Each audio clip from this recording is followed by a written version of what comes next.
Senate Minority Whip John Thune, Republican from the great state of South Dakota, joins me now. Mr. Senator, what's being done about these special interest aliens that are coming into our country?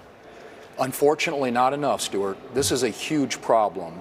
You heard Griff mention the number already in the first 2 weeks of October.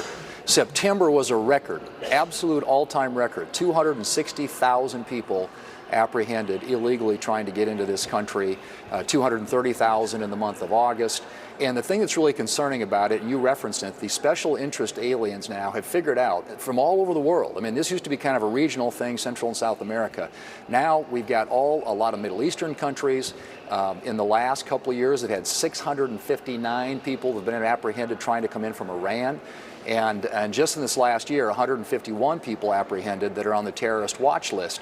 So think about that. That's more than the previous 6 years combined. People have figured out we have a porous southern border.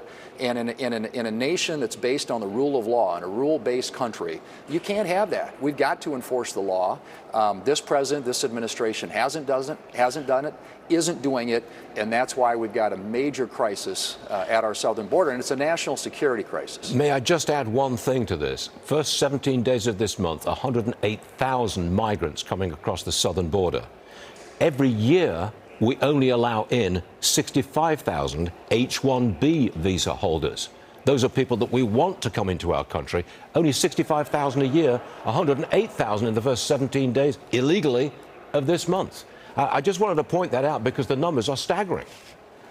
They are. It's totally upside down. I mean, yeah, we need legal pathways to get workers here, and then we've got just an absolute disaster at the southern border, and the administration's turned a blind eye to it. Go ahead. Yeah, yes. I'm sorry, sir. Let me move on here. President Biden is calling for $100 billion in new aid for Ukraine and Israel. Very big number. Are the Republicans on board with that? And if we do raise military spending, do we have to cut social spending? We haven't seen the official proposal yet. We're told it's in the price range that you've talked about. I think the key, obviously, and I don't know how this is ultimately going to come together, but there will be Israel, and that enjoys broad and deep support here in the Congress. Ukraine is a different issue, not as probably the political support isn't quite what it would be as we deal with Israel, but the southern border needs to be a part of this. We just talked about that. If we're going to deal with national security, we need to deal with all those elements.